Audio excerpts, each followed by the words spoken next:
A side hustle is like truly grinding out. It's very unorthodox work that it's a 1099 style scenario. It has a very sporadic pay scale. It has very sporadic hours. And if you're really trying to make extra money, you are literally out there all hours of the night, all hours of the day, all on the weekends, whenever you're off, out there grinding at the stone, trying to make extra money outside of your regular full-time job. You might have a fixed schedule in the morning, which your 9 to 5, and then all the rest of the time that you're not at work, you're out there in the streets trying to make you some money. Side hustles used to be the terminology for the drug dealers that was out there selling drugs, and they called that putting in work. Now, side hustle is a terminology that identifies anything that's not a standard 9 to 5 job with a standard schedule with a specific employer. A side hustle is any type of gig where you, as the person, get paid job by job, person by person, to ultimately develop your standard of living. Um, he says, if something you do makes you money, make it into a cookie cutter.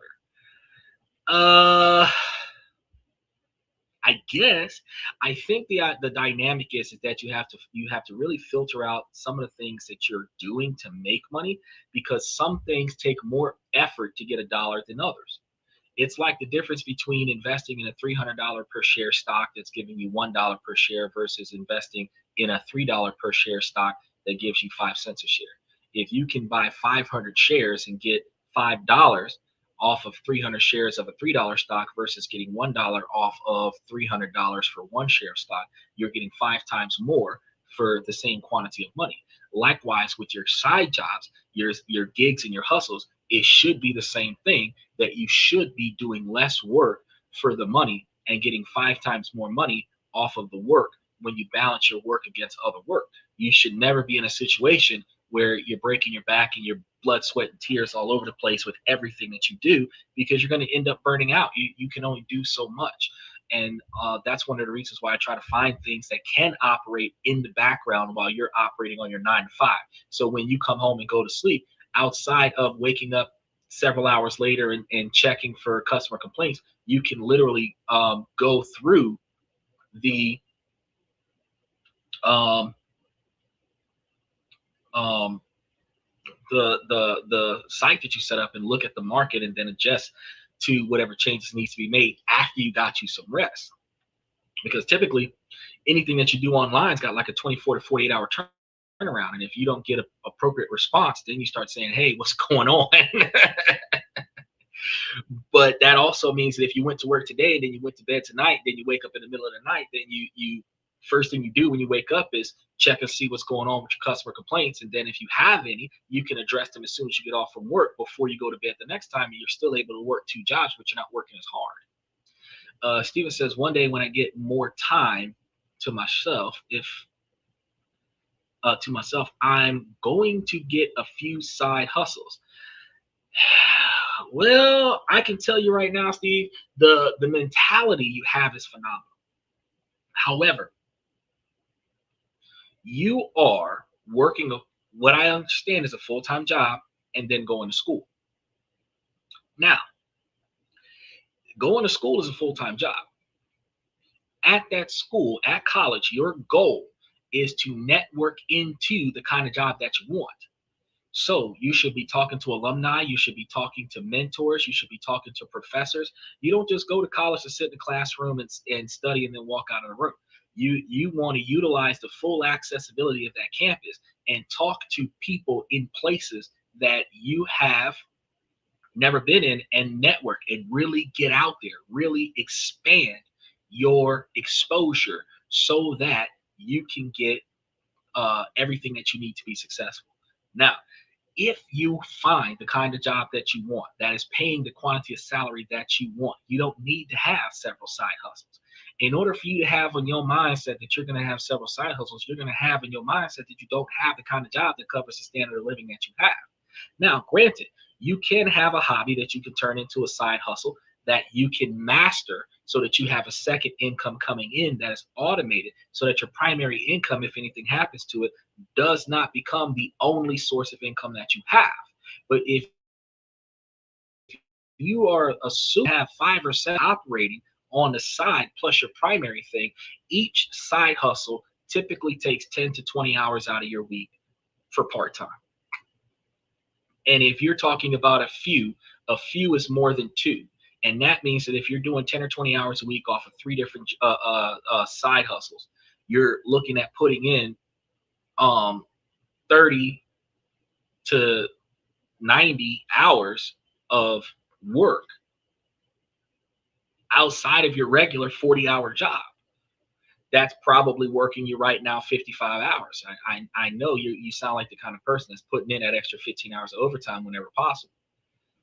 So that means that between your 60 hours between three side hustles and your 55 hours with your primary job, you're burning almost 90 hours a week or more, 110 hours a week.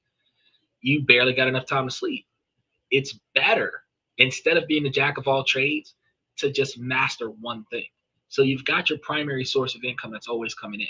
And while you're going to college, in between classes, while you're not studying, when you're talking to the hot chicks on campus or going to the frat parties or whatever, or even if you're sitting there having lunch in the cafeteria or the main socialization area, you should be researching a side hustle that you could be doing right now, so that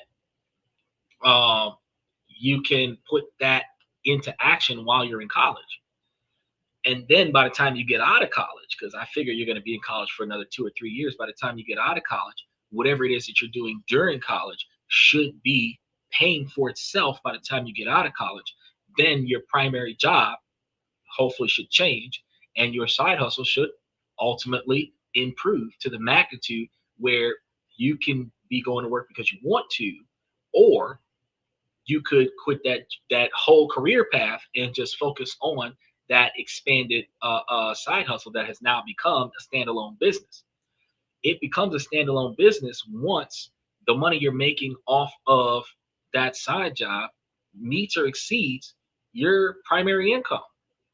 At any point in time, when you start deciding to build up a side hustle, you can establish for, I think it costs around $300 to get you a tax identification number now. Back in the day, it used to be free, but now it costs money. You get your tax identification number now, and then set you up a business, and then you just put your side hustle underneath that business, and any expenses that you put into that business, whatever that little side hustle, hobby, whatever it is, that's a tax deduction toward your W-2 work. And if it becomes successful, that's a second income. And that's the whole expectation. Now, any extra money that you're getting off of the second job, if you decide to operate a side business and a primary work scenario, could put you in a position to double down on your money, so that by the time you reach a certain part where this gets to be too much, you've already built up a large nest egg of savings. Then you are double back from working two jobs to only working one. And when you go back to working one, now you're falling back on the nest egg and the one good job that you love to do, which I would assume would be the one that gives you the more free time. And then you're still preparing yourself for the day when you can quit work altogether, where you don't have to do anything but roll out of bed and count your money. Now, once you've gotten that plan put together, your mindset is not going to be having a few side hustles. Your mindset is going to be about having one thing that works that pays for everything else. But once we get you there, then you're going to be ripped and ready to go.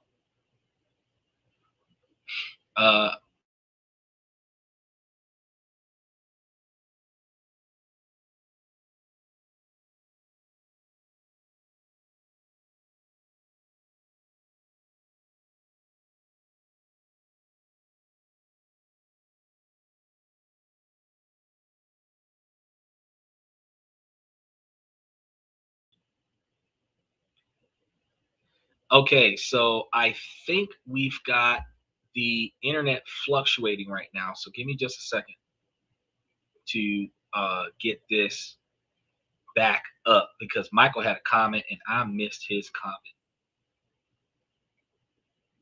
All right.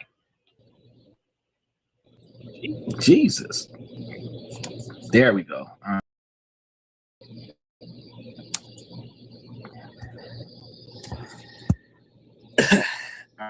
Now, where was Michael's comment? Michael, I missed your comment. I was trying to get your comment up there, and that's when everything had to shut down on me. You were saying something about one time. There was this one time at band camp. Because you're probably, I think you're on the shorts reel, and I think everybody else is commenting from the other one. Let me see if I can find it. I'm gonna try to get your comment. Then we're gonna move on with the information. He said, Cameron, just checking in. Hey, Cameron, good to see you, buddy. Good to see you, buddy. We're about to start talking about different ways that we can make money outside of the way we normally make money. Dang, and then it don't have. Oh, there it is. He says, side hustles is doing painting. So please tell me what you like in a painting. I'm reading this upside down, y'all, because that fake bookshelf got me going. I'm gonna punch you in the jaw, Michael. You doing too much. I could have left that off.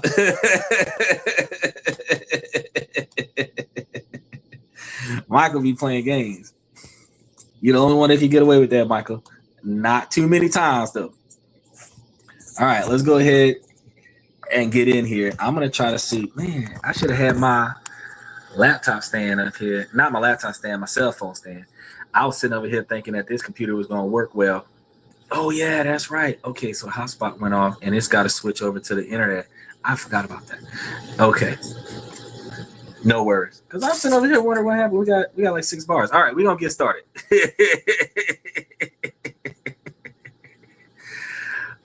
Look, it switched over, but it switched over to the one that I don't like using.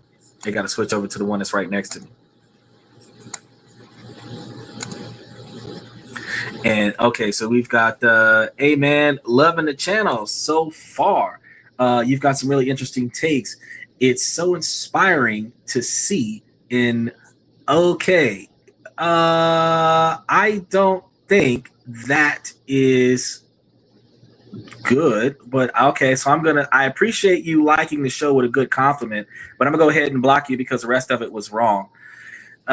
Because I don't like you devaluing LGBTQ people, because those guys have their own thing and I respect what they got going on, even though I don't affiliate with it. But, I'm not going to allow you to bash them on my show either. I don't think that that's appropriate at all. So I'm going to ask that any individuals that's got comments on the show, please make sure that you put your stuff up there widely appropriate.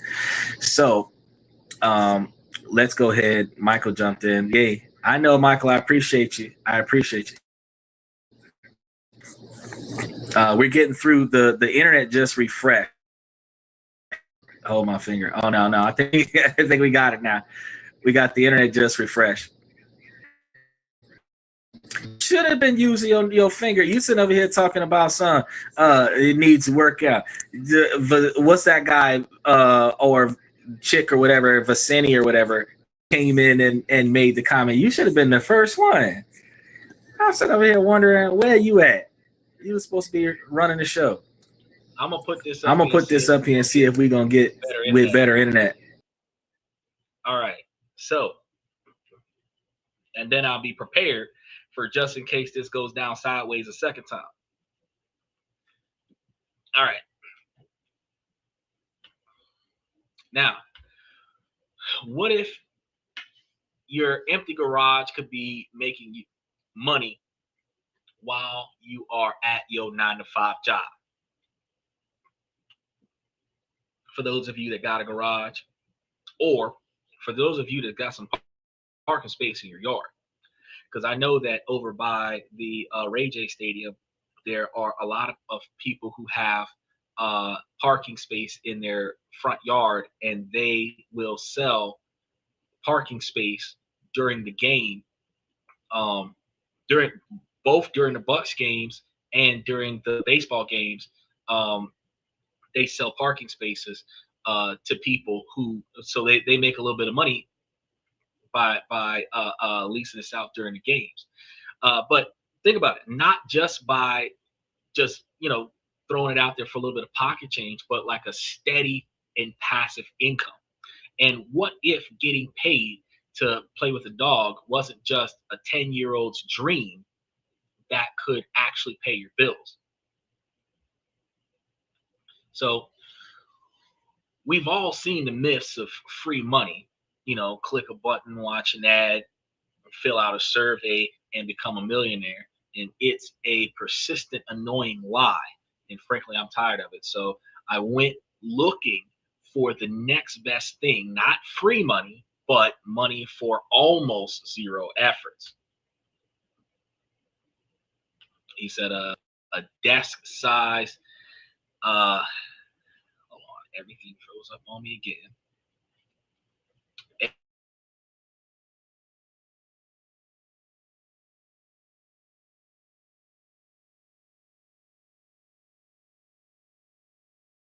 Add to stage. All right. So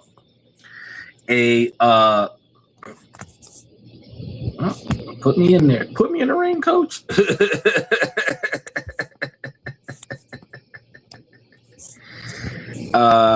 And there I am. It says participants. It says I'm in there.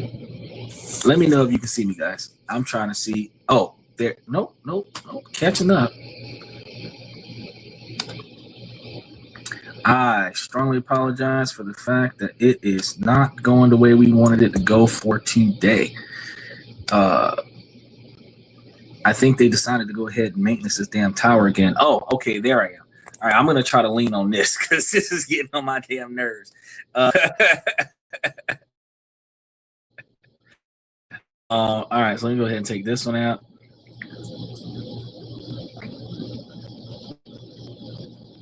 All right, there. Oh, wait, no, let's do it this one. Let's mute that one.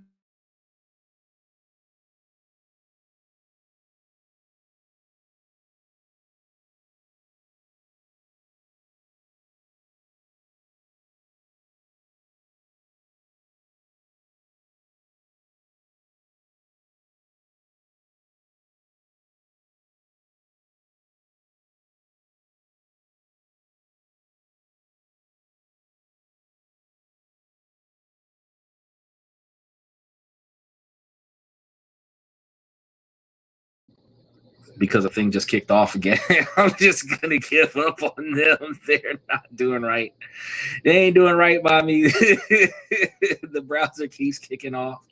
I didn't do my web searches today to figure out what was going on with that, but I'm still able to see the comments in the comment section. So we're just gonna run through it from the cell phone side of things. It is what it is. All right. So what I'm talking about tonight is I'm not talking about like building a huge online business or gambling your savings on some new trend, right? What you say, John? Show on stage. John Forgetti, Center Field, released in 1985. Oh, that's our new book for today. John Forgetti. Okay. Star your comment. I liked your comment. First time you gave me one that was good today. All right. I'm going to be talking about, using things that you already have so that you don't got to spend a lot of money on startup. That will accompany you with a little bit of free time, maybe a spare room, or even just your love for animals. And we're going to recognize that for the past few months, I've been on this mission, testing low effort side hustles to see what really works, and tracking earnings and analyzing the work involved, and definitely tried to separate the hype from the reality. So now I'm going to show you exactly what I've discovered so far. And today's going to be really shaky because we don't have a lot of stuff going on with this thing going on. Play Faith by LinkedIn. Oh, Play Faint by LinkedIn. No, that's okay. That's not what we do here. But I appreciate you. Oh, Lincoln Park. I thought he said LinkedIn. I'm trying to look at like, what is that? Not Playing Faint by LinkedIn. Michael, you're not doing your job today. I got to multitask. So we're going to explore two very different yet surprisingly profitable worlds of the professional side of pet sitting and the almost absurdly passive income that you can get from renting out things you possibly don't ever think about. So I'm going to share the exact platform that I use to go over some of the mistakes that was observed and the real numbers for what we could possibly earn with something like this. So forget the free money fantasy and let's talk about some smart money real quick. It's all going to start with a simple question. Can you really get someone to pay you to have a dog sleep in an apartment? In your apartment specifically. Or to use your dusty, cluttered garage, right? These are the options that we're looking at. The whole promise of sharing economy is that you can monetize just about anything. But is it actually true, though? I've been a little bit skeptical over the years, but the internet is going to be a graveyard of abandoned side hustles and broken promises. Still, the idea of earning money while you sleep is too tempting to just ignore. So, set aside a few goals, finding out which of these low effort side hustles could bring in real income without becoming a second full-time job with second quantities of full-time effort. So this isn't going to be a get rich quick scheme. It is a get smarter with your resources scheme, and first experiments will begin with a waggling tail. So let's start with honesty. The term gig economy, air quotes, I was throwing up air quotes there, gig economy has a bit of a bad rap. So for a lot of people, it means low pay, constant pressure, and scrambling for the next job. You hear stories of people working 60 hours a week across 3 different apps just to get by. And that's why I was telling you, Stephen, it's not a good look to say, my goal is to get 3 or a few. Your goal is to get one really good one. Now, a lot of the information that happens about these things is true. And it can get to be a grind, especially when you have a lot of productivity and you're getting paid by the job. You're getting paid by the transaction. So if you're sitting a dog, the more dogs you sit, the more money you make. If you are renting out your garage, the more cars you have in your garage, the more money you make. If you are scaling in any way, shape, or form, whatever task you're doing, the more frequently you have to do that task, the more money you make. And if you're doing it by the hour, if you're doing it by the day, the more things you can get done in one day, the more money you make, which puts you in a position where you're working 10, 20 hours a day because the money is unstoppable. You know, to earn $2,000 per day having a garage sale, but use a friend to run the sale while you're out buying from other garage and estate sales. Okay. I mean, that's a good idea. That's a good idea. The upside is that you're making $2,000 a day. The downside is that you're also spending. The upside is that if you can both split the money and make $200 to $500 a person, even if you're spending $1,000 a day to bring in more inventory, you're still selling $2,000 a day and making $500 a day profit. However, it's still a grind.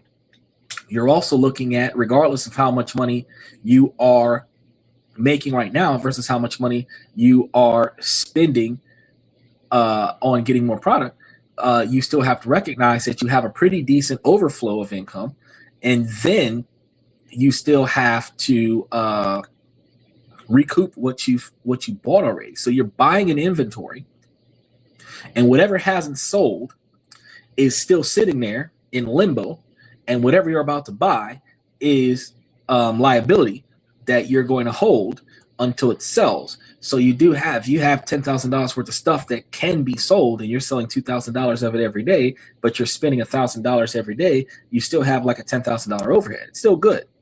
He says, use show on screen. Use estatesale.com for all the listings of sales in your area. Okay, that's something that you can try. That's a good side hustle. It takes a lot of effort, though, because it's something you have to know that the item has got value to it so that you can put in the effort to sell it. Got to spend money to make money. No, you don't. You really don't. Truth of the matter is that when it comes down to spending money, you have to spend money to buy the things you don't have to make money, but you can make money off of putting in a lot of effort and not spending any money. Because I have found a lot of no, there's overhead. You're assuming that there's no overhead. The overhead is the 1 to 20 things that you have for sale until they're sold. There is an overhead. If you buy one Big Ben clock for $100, until it is sold, you are in debt $100. Doesn't matter if you sell it for $2,000. What matters is until it's sold, you are in the hole $100. So whatever you buy from the auction, from the day you buy it until the day you sell it, that is your overhead. Your overhead might be small, but you still have an overhead. It doesn't matter if you're taking your profits and after you've split the money and you're taking your profits and you're going back and reinvesting and buy something else to sell. Out of the $2,000, if you take $1,000 out and go and buy some other stuff, you are still out that $1,000 until those items are sold. So while you're making more money than you're spending, you still have an overhead. Okay? It's just an overhead that turns a profit, but you still have an overhead. Okay, so I understand that your profit margin is huge, but you still have an overhead. So you got to understand, just getting the cliff notes of the highlights of things is not the whole story. I didn't see that last comment. Get the cliff notes of the whole story. So you got to make sure we got to understand that. Hidden inside this world of side hustles is an on-demand service or niches that play by different rules than others. And they aren't about how many tasks that you can cram into an hour. They're about providing a specific valuable service that requires minimal active work for long periods of time, right? So think about the difference between a delivery driver and a pet sitter. Now, a driver's income is tied directly to the number of trips that they make. More drives, more money. It's an active minute-by-minute hustle. A pet sitter, though, gets paid for a period of responsibility. Sure, there are active parts: walking, feeding, playing, cleaning up poop. Okay, hold on a second. But a huge chunk of the time, especially with overnight stays, you're getting paid just to be there, right? So in these situations, you can work a job in the daytime remotely, watch movies, read a book, or, like I do, work on this very script and all while you got a furry client snoozing on your rug off to the side, minding his own business. And that is the key. It's not zero effort, but the effort comes in small, enjoyable bursts, while the pay covers a much larger block of time. Now, Michael says that's not an inventory. That's not an overhead. That's an inventory. But an inventory is an overhead. If a restaurant has $20,000 worth of food that is going to be utilized to serve the customers, it doesn't matter if all of the food gets sold every month. From the day they bought it until the day the customers buy it from them, they have $20,000 worth of overhead. If they have to maintain an inventory that is valued at $20,000, that is a $20,000 overhead. If you use any electricity for fans or ice water or lighting, if you're selling stuff at night, that's electricity. That's part of your overhead. The gas, that you use to go to all of these estate sales and buy the product in person. That's part of the overhead. The car insurance, the vehicle repairs to get over there and pick the stuff up. That's part of the overhead. Any cost to ship it back to your house, whether you got to pick it up yourself, you and your buddy with a flatbed truck, you and your buddy with a dolly, or you and your buddy with a trailer, that's overhead. The manpower that it takes to get this stuff done, that is overhead. You splitting the profits with your buddy, that is payment, which is labor costs, which is overhead. While your overhead is not large, you still have an overhead. You be trying to tell a story a certain way, Michael, and I'm going to tell it. I'm going to tell it the way it's supposed to go. He's an ATM machine. Well, yeah, some people can become ATM machines if you're doing it right. If you're a nurse, hire yourself out for a home care or hire yourself out for home care and maybe 1 to 2 days per week. Oh, I'm going to tell you, fantastic information right there. And I'm going to cover that on next Tuesday's show because I want to do a whole skit on that, like a whole topic on that. What you just described, I'm going to put it back up there. He said, if you are a nurse, hire yourself out for home care, maybe 1 to 2 days per week. Now, I'm going to tell you that is identified as a concierge nurse, an at-home nurse.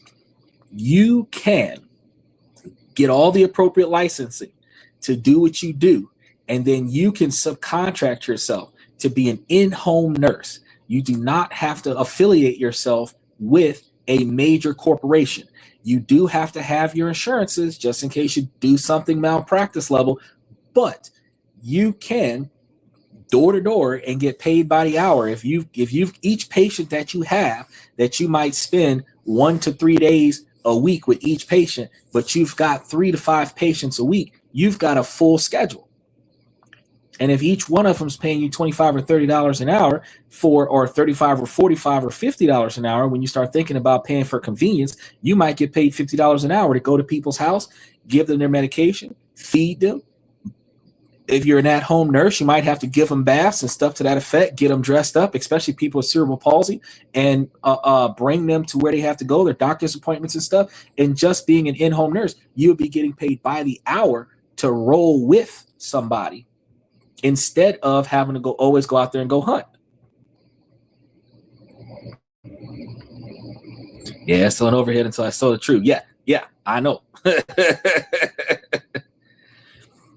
Both come out to the same result, money. Well, the difference is that any overhead that you have in December that hasn't gotten sold in December can be counted as a monetary loss for the tax year of December.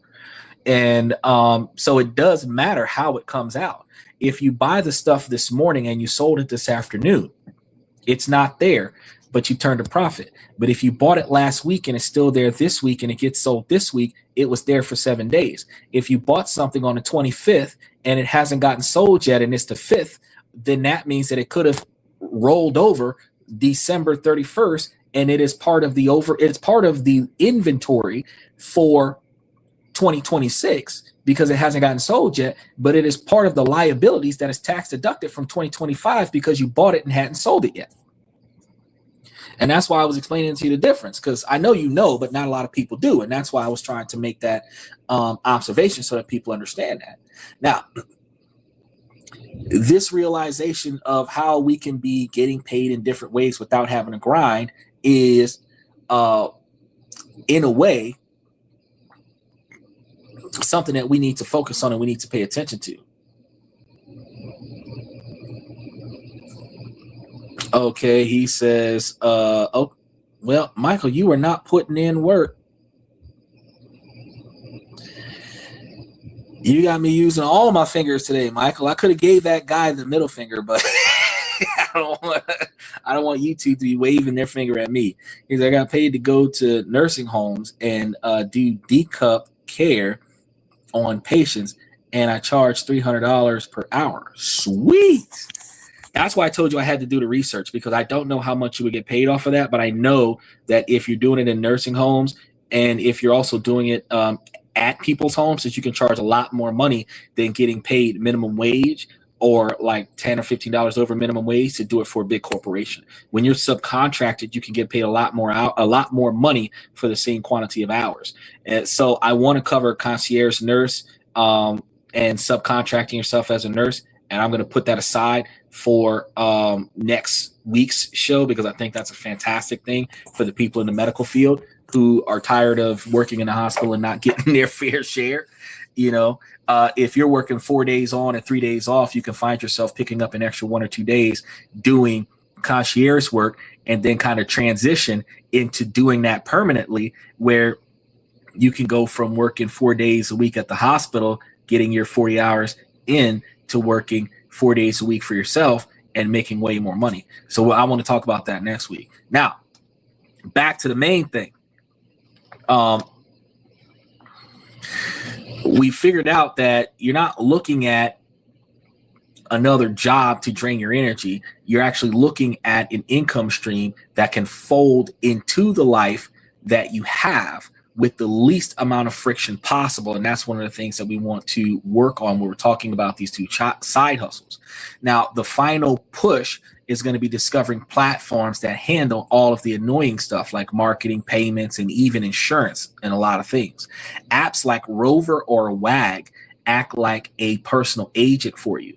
They find clients and secure payments and provide a safety net with liability coverage. Now, the difficulty with getting things like Rover and Wag is that you got to go through all these financial background checks, personal background checks, and all of this other stuff to make sure that you are clear in order to do these transactions. But once you get started, you'll be able to pick up animals from anywhere and start setting them down. So all you have to do is build a profile and then be a decent human being to all the animals and the animals' owners. The initial setup is the biggest tasks, but as you see, even that is surprisingly manageable. Is it become a traveling nurse? Yeah, you could become a traveling nurse if you put all of your effort into getting all of the licensing that you need. One of the issues that's going to be hard about a traveling nurse is that the medical field and the legal field require you to have certifications in certain jurisdictions for certain things. Real estate does the same thing. So if you're traveling to like 50 states or different countries or whatever the case may be, wherever your market area is, you have to look at whatever laws that are required for you as an agent to be able to handle that particular type of work without breaking any laws. So, because if you have the right to practice, you want to have the right to practice in every state that you plan on practicing. You do not want to be in a position where you're practicing without a license in a specific state. So you might have a license in your home state, but if you don't have a license, so say like if you get licensed to perform medicine or practice medicine in California, but then you take your international whatever and then you go to like Colorado. If you don't have the appropriate certifications in Colorado, then you have a problem. So if you're going to travel the state of California where you're certified in California and you're just going to have clients in different cities in the one state, you're good. But if you're going to be like California, Nevada, Arkansas, Texas, Louisiana, then you've got to make sure your certifications are valid in all of the states that you work in. That way you don't have any issues. Trying to avoid legal issues. Now, the world of easy money is a minefield, but when we start to look at the world of low effort, flexible work, that might actually be more realistic. So with a healthy dose of skepticism, we officially become part of this professional sitter scenario. And I've actually set up one of these before. It's actually pretty cool. It's just a lot of effort to get into. Now, your new career is going to begin on a Tuesday afternoon or something to that effect, because you're going to get everything set up over the weekend. And then you're going to get ready to work. It typically doesn't take that long to get you qualified. If you decide to start with Rover, one of the biggest names out there, you also have to scoop up WAG on the sidelines. And a local pet care group on Facebook, that'll help you out as well. This will get you started.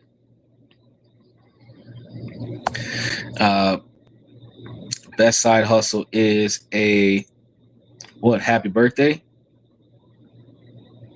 If you're good with pets, work on engines, do lawns, offer window cleaning, the list goes on and on. Yeah, but you got to remember, if you're doing these things by the task, the easiest one to get your hands on is dog sitting.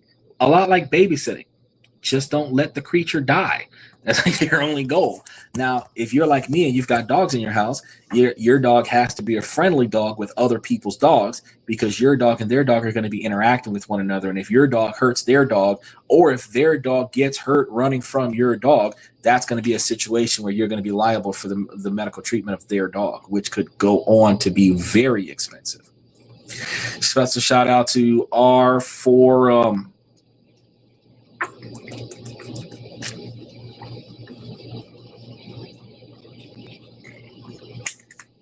They got some people whose names are just racist.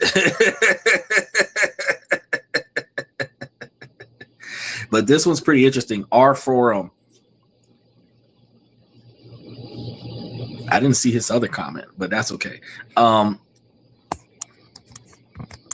So in these situations, you can drop in visits to feed the cat, or overnight stays at your place, or at the owner's place, which can lead to you sitting at somebody else's place and you have you a nice place to stay. And this is going to create a solid profile that will allow you to make a bunch of money, which does not require a lot of effort, but that's going to be the first real effort. And to do it right, it's going to take you a solid hour or two, maybe more, to build the type of profile or platform that will attract real customers. And this is going to be your storefront. So you can't just skimp and put the least amount of information there. That's not going to work for you. You're going to have to upload about 10 photos or more. Some of you, some of a few friends' dogs, your dog, if you have one. You'd watch before with permission and shots of your apartment to show it was clean and pet friendly. Oh, okay, I see what you're saying. So the friends and their dogs, and if you have their permission to take photos of them and everything like that, you want to do that and put that stuff up on the platform here. This is chaotic because I'm over here with comment section, barely can see. It's like a thumbprint. How you doing, Carl? Man, I need to get this thing up and running the way it needs to be running. It's been messing me up all day. I need to do a virus scan, because I don't want to be getting kicked out of my Zoom tomorrow. So the bio is going to be very crucial when you get started with it. You don't just write, I like dogs. You got to talk about your experiences with animals, your flexible remote work schedules, framing yourself as a responsible person offering a premium service. That's going to be the first thing. Next up is going to be your pricing. Based on some quick research of other sitters in your area, you can price yourself competitively, but not too cheaply, because you don't want to signal low quality. Because actually, a lot like in real estate, you can determine that quality stops at a certain price, and anything below that price is not quality. It doesn't matter if it's a good deal or not. We've learned in our life that you pay for convenience and you pay for quality. So if you end up in a situation where if it's too cheap, it's not valuable, right? So set your price rate somewhere between $25 for 30 minutes for a walk, or $35 for drop-in visits, and $80 for a 24-hour overnight stay. And then if you go through those background checks, which costs a small fee but essential for building the trust in the company, 3 days later, your phone is buzzing. A request for a 30-minute walk with a golden retriever named Max allows you to spend just 10 minutes out there getting $25 Remember to like and subscribe. Yes, sir, definitely. You got to do that homework. You got to do the homework. You have to do the homework. You have to do your research, right? And then when you exchange a few messages, you'll end up with somebody asking you about an experience with a larger dog, and then that's going to lead you to the situation about Max and their quirks, which this stuff is going to be in the app. That's going to help you handle the payments and help you handle the backlog of positive referrals from people who have enjoyed the way you took care of their animal. So this removes the awkwardness of talking about how much money it is, because you put it up on the site. All they're going to do is talk to you about, these are the things that my dog likes, these are the things my dog doesn't like, and then you make ends meet. Now you got to remember that if you have your own pet, be it a dog, a cat, or something like that, look, special shout out to Steven. He said, after you finish liking and subscribing, don't forget to turn on that notification button. Look, these are the champions. The champions of promoting the channel. Because the people that stay with it, y'all gonna find out that there's so many ways that we can make money, and some of them are easy to do, and we didn't think that it was that easy to do. And if we follow through with it, we'll find ourselves less broke.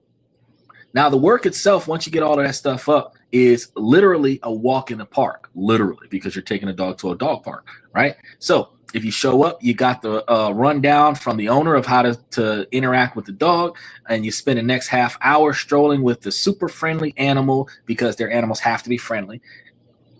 Then you send the owner a couple of photos during the walk, showing them that the dog is still alive, a small touch that goes a long way in this type of dynamic, but it also is evidence and proof that you are taking care of other people's dogs, which you can add to the catalog of your profile of success. Right? Now, when you drop off the dog back to the owner, you fill out the Rover card in the app, logging all of your routes and a short, friendly summary that explains what's going on, like time total invested, about 10 minutes of messaging, 20 minutes of travel, 30 minutes of walking. Your $25 was earned, which comes out to around $20 after the Rover fee.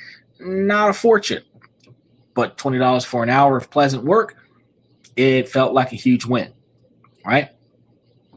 More importantly, the owner is going to leave you a glowing 5-star review. That review is going to be gold for you, because it was the social proof that you needed to get the ball rolling. With one good review, the request starts coming in very steadily. But the real game changer is going to be your first overnight stay. A long weekend catching a corgi, or watching a corgi named Winston for $160. If you do a quick meet and greet with the owner beforehand, which is going to be a non-negotiable if you're trying to make sure that you know that what's good for you and a dog, you got to make sure that this dog is a good fit for you.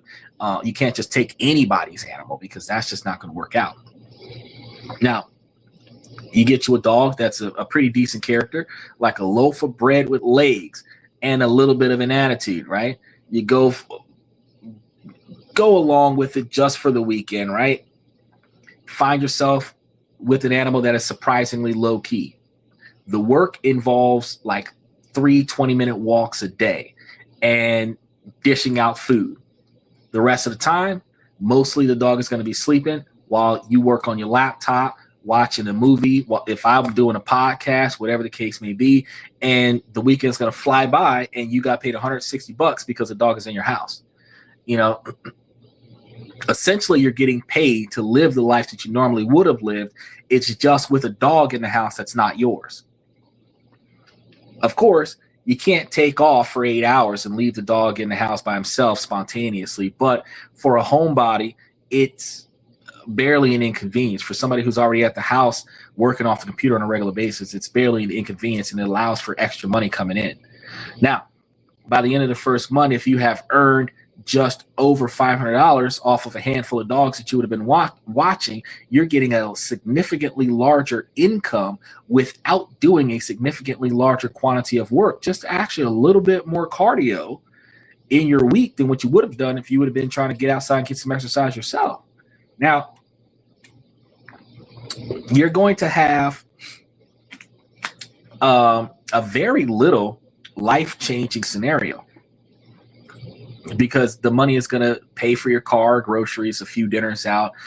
Or if you're going to do like I would do and take the money and invest it in brokerage accounts and increase your wealth, it's going to be a minimum disruption in your life, but it's going to be a very decent change. Now, understandably, if there's any damage, like the animal rips up your furniture or something to that effect, you can provide billing to the previous owner or to the owner of the animal, and they can refund you for the damages that were not reasonable. Like if the animal uses the bathroom on the floor and you're just going to clean it up, that's one thing. But if the animal used the bathroom on your couch and now you have to dry clean your couch, that's another thing. But if you took the animal for a freaking walk, it shouldn't be using the bathroom in your house. So you're basically taking a picture if he throws up on the couch, because everything else should be done outside. Now, remember, professionalism and consistency are what turned this from a one-off gig into a reliable income stream. Pet sitting isn't totally passive, but it is about as close as you can get in an active gig economy. After the pet sitting experiment, you find yourself hooked on something like this, but I wonder what could you do that's even less work. Pet sitting still requires you to do some things. So what if you could make money from an asset instead of your time? That's when it hit me. Start at the most neglected space in your life, parking spaces. Living in an apartment with a dedicated underground parking spot, that's a good place to do it. But you don't own a car, but you have your own parking space.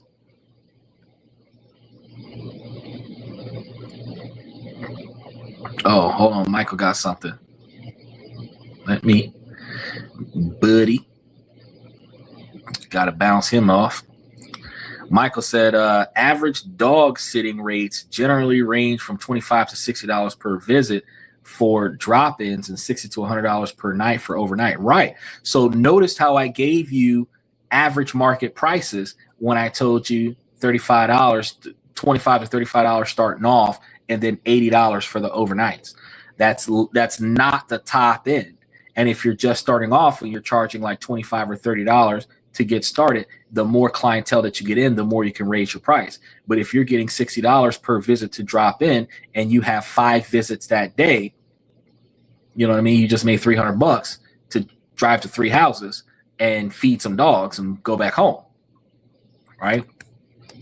If you were doing $100 or even $60 and you had like 3 animals in the house, and that's that's $180 an animal per night, or $180 per night for the 3 animals.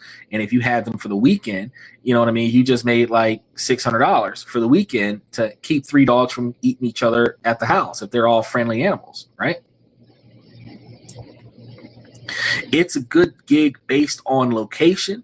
Your experience is going to grow over time, but it is definitely a service type gig. So I definitely agree with all of those comments. You can be a doggy therapist. You can be the dog whisperer. That's actually a very good brand that you can have as a dog sitter. You can be the dog whisperer, right?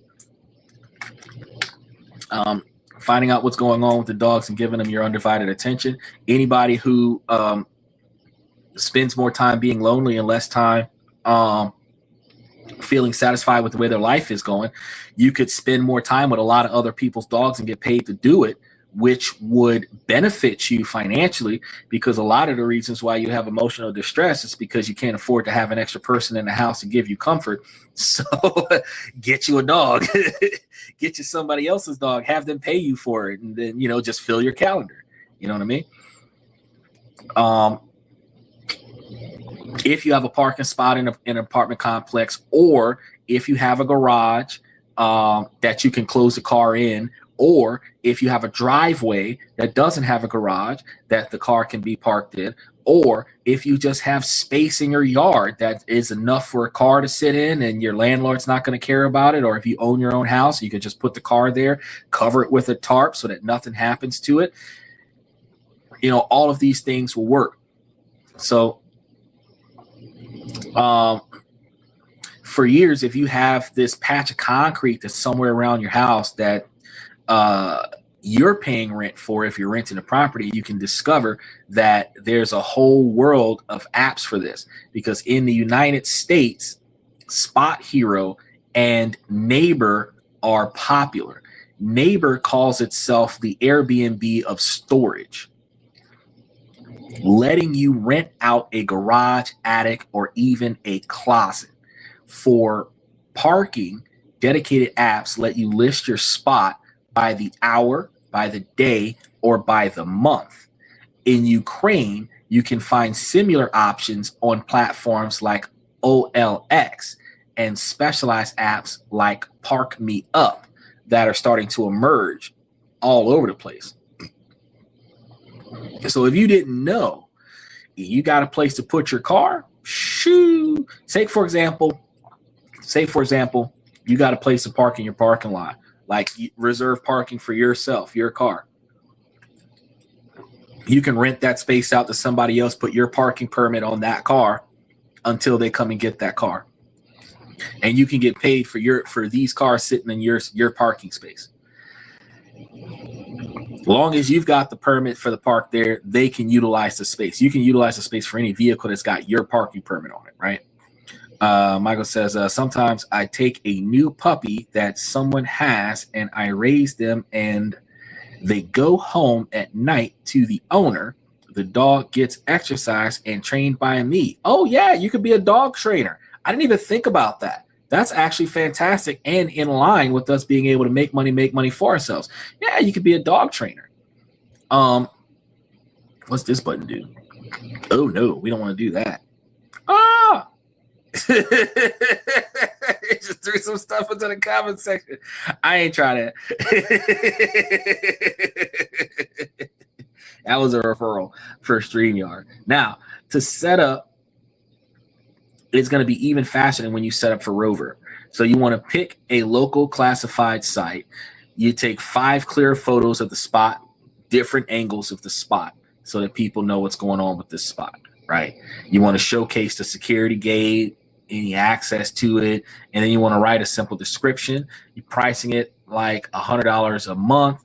After checkout, after you check out some similar listings and seeing what else is out there in some big cities and in some single car spots, they might go for $300 to $400 a month. However, you can also do an entire process that's going to take you 20 minutes to set up, but you can also start doing, like, if you're near a stadium or a football field or something like that, you can have your parking being sold by the hour or by the game, so that you could probably get like $50 for them, $30 for them to park in front of your house just for this afternoon. And since you know that they're going to be taking up all your parking, you don't have to feel stressed out about it. And, then they're just going to come and get their cars later. You don't even have to hold their keys. They can park their car in your yard, and you're going to park your car somewhere else so that you can get out. And then they're going to take their keys with them. Then when they come back, get their car, they just come and get their car. After 20 minutes of setting up something like this, a week later, you might find yourself getting some emails. Someone who's working nearby is tired of the expensive street parking, because you'll find yourself spending $25 or $25 a day in downtown Tampa for parking. So if you live in downtown Tampa, they can pay you like $100 or $200 a month and be way cheaper than $25 a day for 5 days a week, where they're paying $125 a week to park downtown. It's crazy, right? So you can undercut the competition. You have the guy come over to check out the spot. They have the simple agreement. You can pull one offline. I can put one in the membership for you if you want one. And you use that outline, put it together.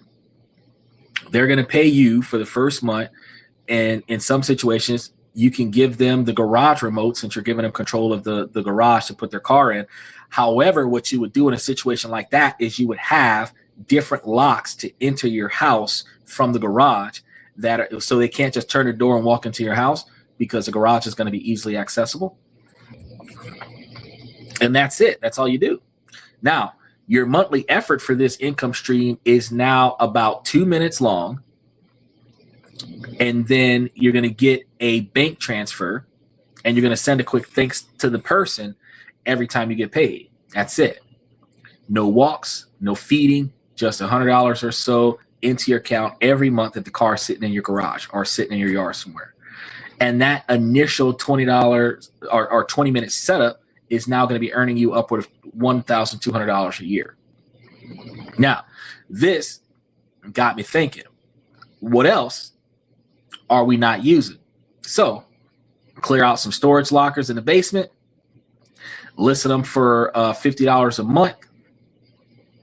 And within 2 weeks, you got students renting that to store their books.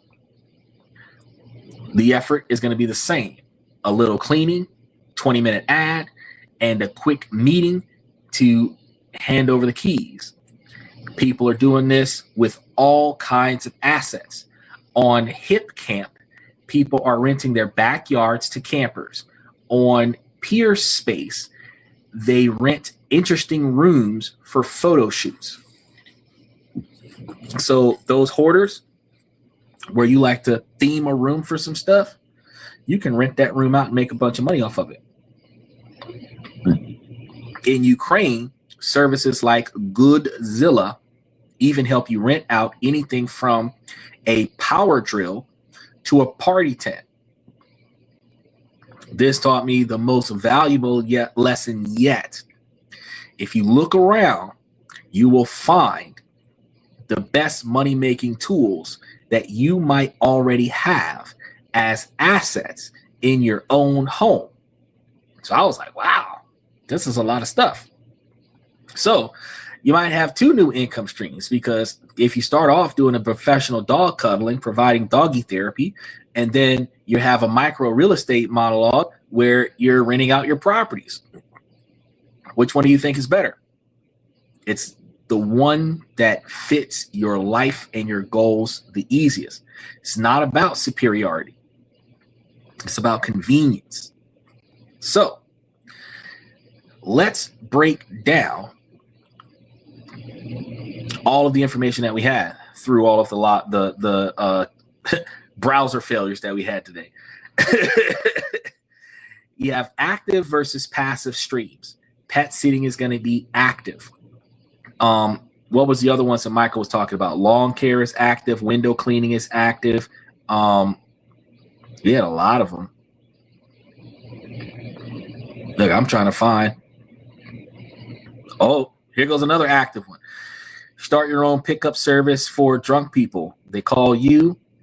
You ride over on an electric bike, get their keys, and drive them home. Then you ride home 2 to 3 per night, $200 per ride.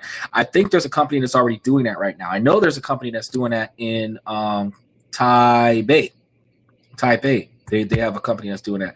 But that's actually becoming a thing. And yeah, there should be an app for that right now. But that's a good idea.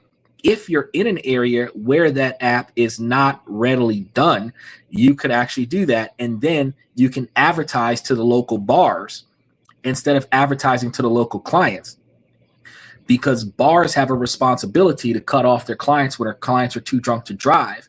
They're supposed to put in effort to not allow them to leave the bar intoxicated. And instead of them calling a cab, because a lot of clients would refuse to let their car stay at the bar, they can call you. You can show up. You take them home in their car, and then you ride off somewhere else. If you have an electric bicycle that you own, especially one of those electric bicycles that fold up, you can put your electric bicycle in their trunk, drive them to their house, and then you can take your electric bicycle and drive back. Now, the only downside is going to be, how far away from you do they live? Because if they're like 50, 60 miles away and your bike only goes 40 miles, you just drove to the bar, but now you got to drive back to the bar. You're going to have to charge this bike up. So you might have to get you an Uber ride. Whatever you're going to charge for these types of trips is going to have to be offset by the average cost it's going to take for you to get back to square one so that you can still turn a profit. Either way, you can still make a decent money doing that. That is true, but that is actually an active one as well. So we said the window cleaning, the pet sitting, now the drunk driving thing. I can't remember all the rest of them. However, passive ones, because when we finish doing the active ones where you trade your time and your energy for money, overnight stays are going to be passive. But waiting for the bar to get out, that's going to be active. Renting your parking spot, however, that's going to be an extreme end of passive, because you don't have to do anything other than make sure their car's parked in a place where it's not going to get damaged. After the setup, your involvement is effectively zero when you're there renting out a parking space. So if you only have a goal that is to expend the least effort possible, renting out an asset is going to be the clear winner, because like if you have a basement space that you can utilize, if you got campers, it doesn't matter what kind of campers they are, if they're homeless people or whatever, if they need a place to camp where they're not going to get arrested by the police and you're going to charge them to set up tents in the backyard, charge them to set up tents in the backyard. Whatever you got to do, because the least you're getting paid for their presence there, and as long as they're going to keep paying you for their presence, you're good to go. But that's going to lead to earning potential money. So your parking spot might be a fixed $100 a month thing, but to make more, you need more spaces, which you might not have. Pet sitting, on the other hand, is a scalable thing. You can make $500 in your first month, but by month 3, with good reviews, you might be able to see yourself making $1,000. It also really depends. Passive income. It also really depends when you start talking about how many spaces you have and how much you're going to be, how much money you're going to be charging for the space, and if you have incentives to charge more money because of events. It's the money that works for itself is passive income. That's true. But a lot of people call any task that is paying you residual income is passive, but that's not true. It's residual. Money that works for itself. So when you buy a stock option and you leave it there and it pays you dividends, you don't have to do anything else. It is passive income. It's money that works for itself. Renting out a parking space is truly passive because it's money that works for itself. But taking a dog out for a walk, that's a little bit more active than it is passive. If you're an actor and you're getting residuals off of the sales of the movie, you still have to perform for that movie to get the money. And you might have had to put in 50 hours to get that movie done. And that after that 50 hours, you get paid for life. It's not passive income after that, it's residual. So once we identify the difference between passive and residual, you need to determine how much effort you want to put into your day-to-day practice to build that passive income or build that residual income, whichever one you decide. Because residual income, like real estate, you might buy a property, pay somebody else to fix it, they flip it. You go buy another property.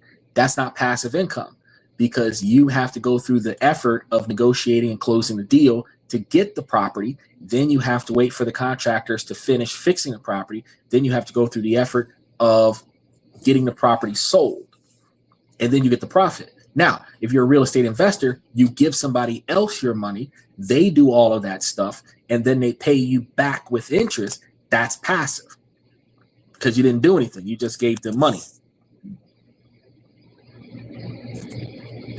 So we once we recognize the difference between the two, then we can put a lot of effort into working on the ones that best fits us. If you find yourself as a top-rated sitter, then you can make thousands of dollars a month part-time raising dogs, which does not hurt your overhead.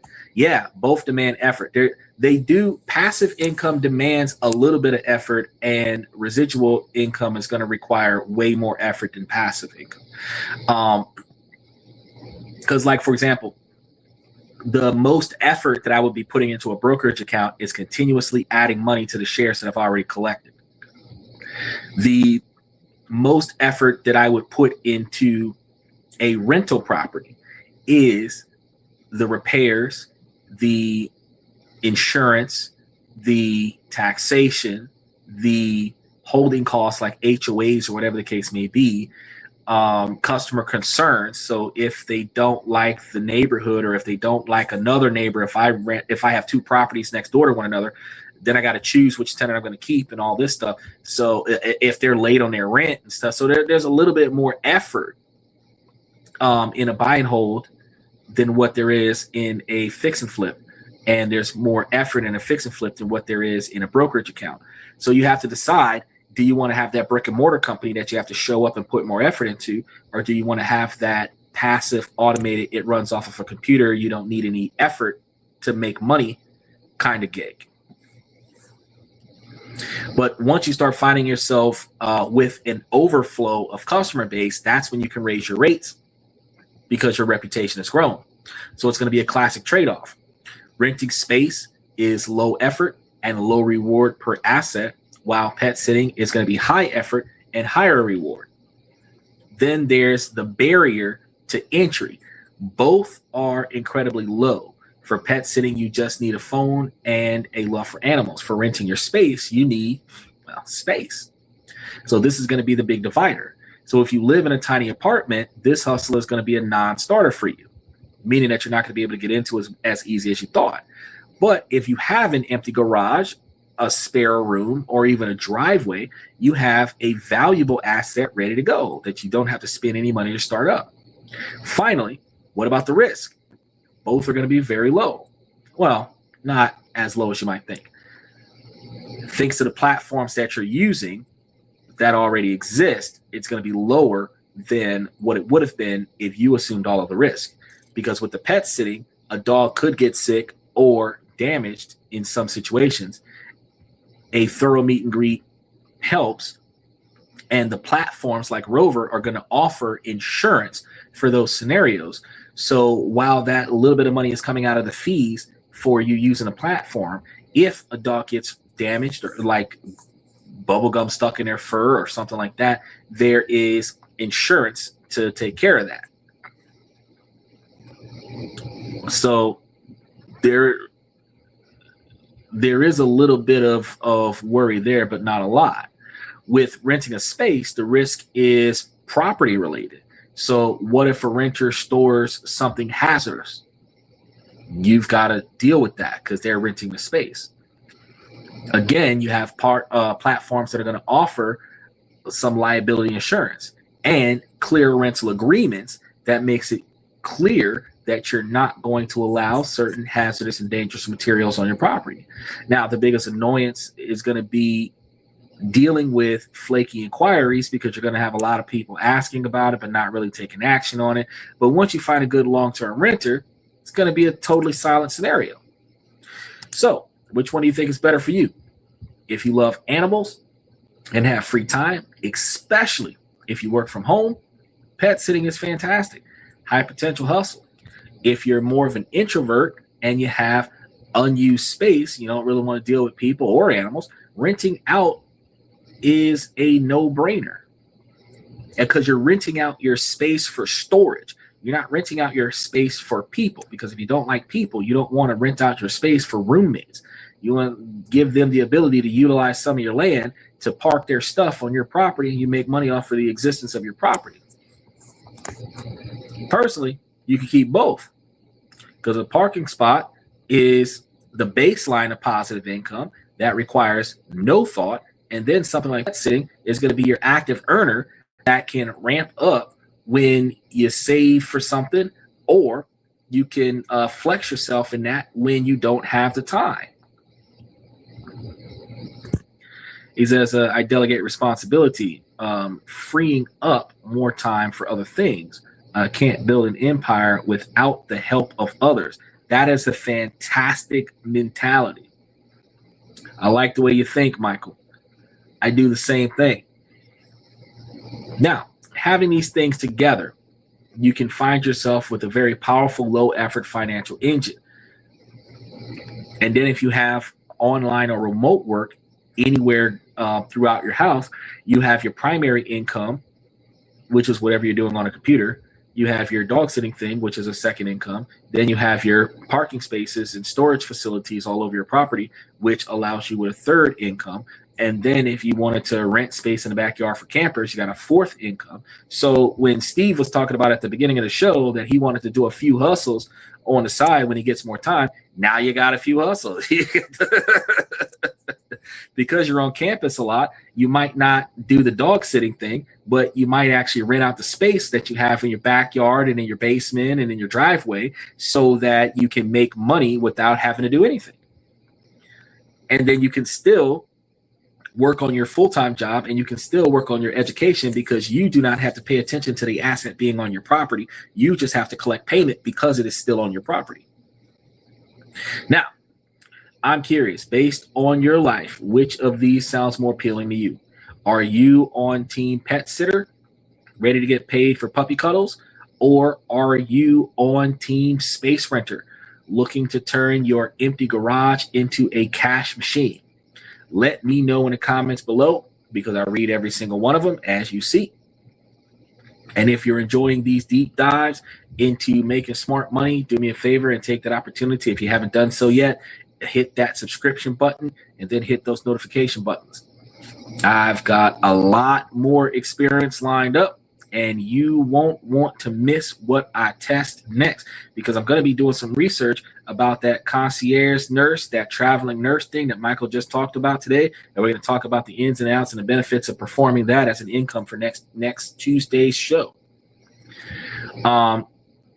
I will grab all of the platforms that I mentioned in today's show, and I'm going to be putting those into the membership so that you guys have access to it. So you guys can start your own journey today as soon as you take time to get into it. And I want to know, what is the takeaway? The dream of free money that is mostly a fantasy, or the dream of smart money, making a good income with minimal stress? Because that one is very real. It doesn't come from a magical button. It doesn't come from a scam or a pyramid scheme of any kind. It comes from looking at the resources that you already have, the time that you have access to, the house or property that you're involved in, and the stuff that you're willing to utilize for this. And then you ask yourself, how can this stuff work for me? My journey into this world is going to start with a lot of skepticism, but after I got into it, found out some real interesting things. And learning these things, you can find a way to get paid extremely well. And that's going to take care of the pets and turning something joyful into a real income stream at the same time. You also can learn that empty space, forgotten space around you can also be a very tangible value. So when a parking spot goes from a line item on your rent to your monthly assets that earns you money while you sleep, you start finding that you're actually benefiting from the things around you.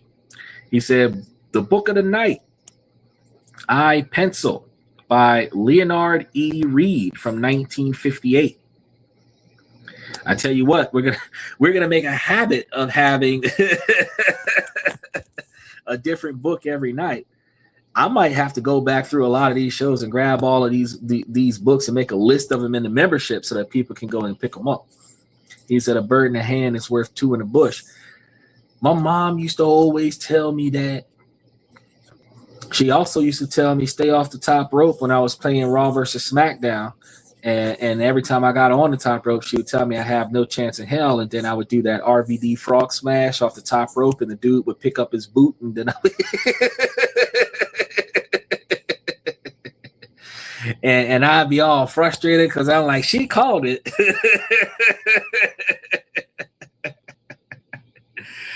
So you guys got to understand that this isn't about quitting your primary job. It is about building financial buffers between your day-to-day operations, your week-to-week paychecks, and the expenses that you have in your life. So an extra $500 or $1,000 a month earned without much stress can change things, because it can be the end of living paycheck to paycheck. It can be funds for a passion project. It can be freedom to take a vacation without feeling guilty. It can be the tools that you use to build your early retirement. That extra $1,000 or $1,500 a month that you don't need, that you didn't have to put any effort to get into, you can utilize that to build up your brokerage account. If you're putting away $1,500 a month towards your brokerage account, that's $15,000 every 10 months.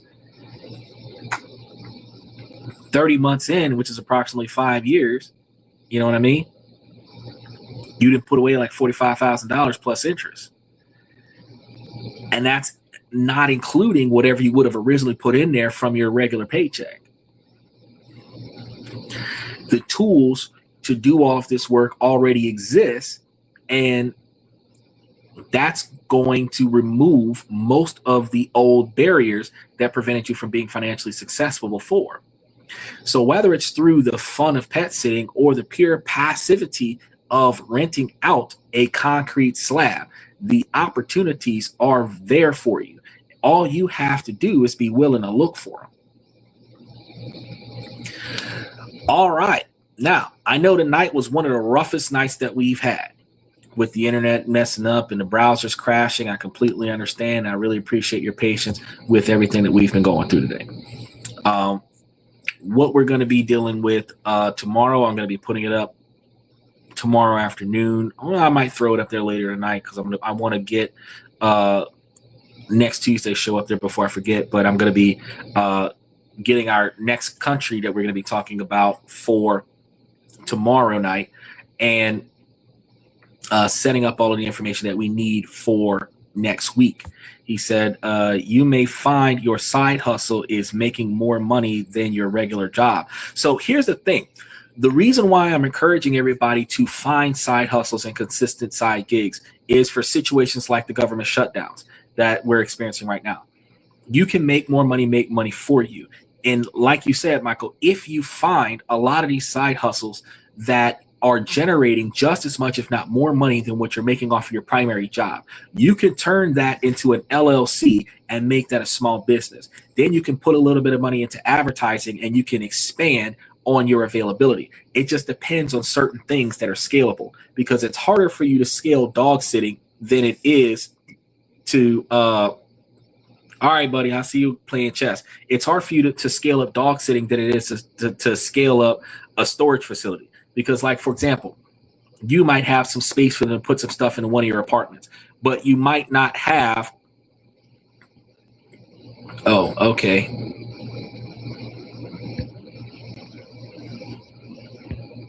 Let's do that. You might have a little bit of space to put some stuff into your basement, but you might not have enough space to store stuff for like 10 people.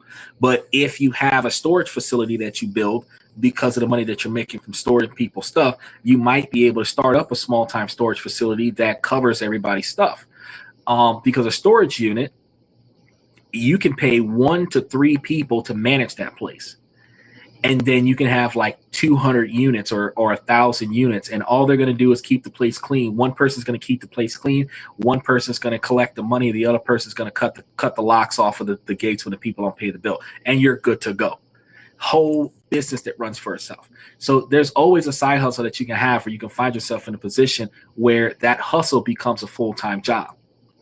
But you also, if you're making more money off of the side hustle than what you would have been making off of that full-time job, you can find ways to scale it up in a fashion to where your side hustle can afford to pay for employees to do the work for you. So instead of you making $3,000 a day or $3,000 a month doing what you're doing, you might only make $500 a month because you're paying 2 people to do the work for you, the work that you would have done for yourself.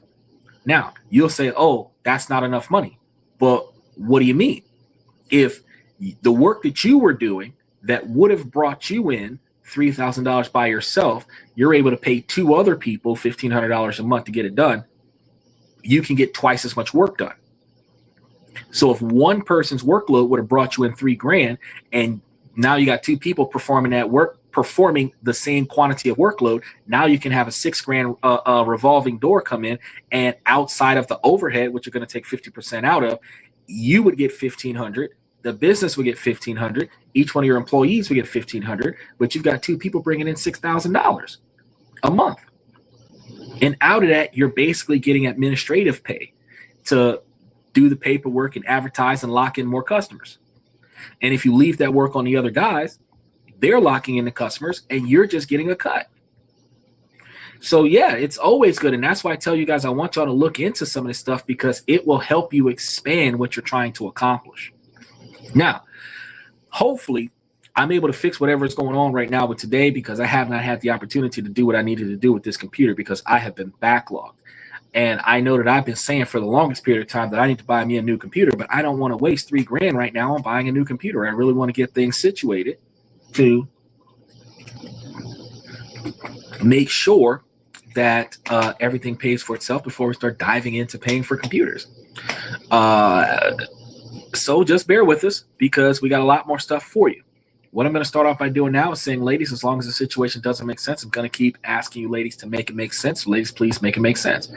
And fellas, I provide you guys with this information to make yourselves higher value men. So all you have to do is pay attention to the things in your life that you do not like, that you are in direct control of changing, and you put forth the effort to make those changes so that you can improve your life for the better. Then navigate around things that you don't have control to change. Ladies, while this is a male-driven podcast from the male's perspective, you too can take the information that I give y'all to make yourselves higher value women. You have to plan your 20 years. You have to figure out where your stopping point is, and then you have to proactively put forth the effort to achieve your goals on your own. Now, difference is that you're going to be able to find a partner with the same mentality that you have, and then by partnering with that person and cooperating with that person, you guys can tackle these goals a lot faster. 2 people can come together and make it to $1 million faster than one person doing it by themselves. A good relationship, you guys can become a millionaire inside of 10 years, where if you were doing this by yourself, you might be able to make it there in 20.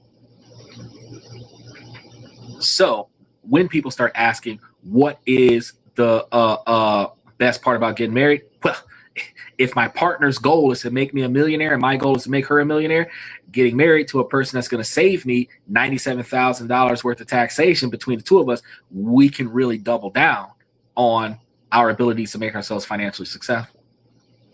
But if she's here for entertainment and you're looking for companionship and you're renting her for her presence, she's benefiting from you, you're not benefiting from her, and now your dream of being a millionaire has been stagnated by the relationship that is taking 41% of your income for her entertainment and her needs. So you got to make changes that benefit you. Now, I want to thank you guys for coming to This and That. I'm your host, Xander, where we talk about this, that, and everything in between. And I should see you guys tomorrow night.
That's my personal command.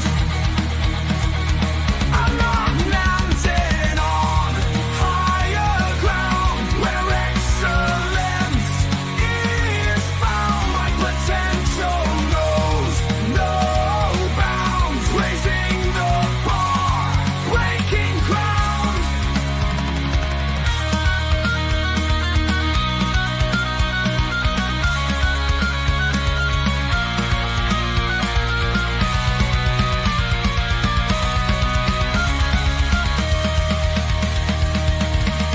I'm not just living, I'm manifesting my vision, cutting through limitations with surgical precision. My expectations are my compass, my respect is my shield to mediocrity and chaos. I will never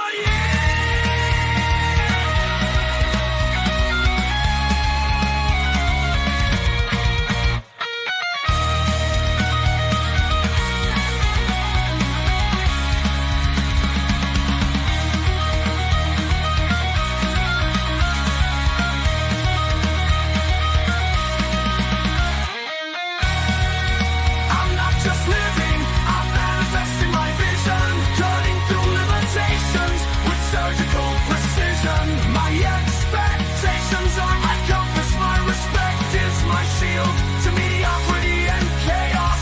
I will never yield.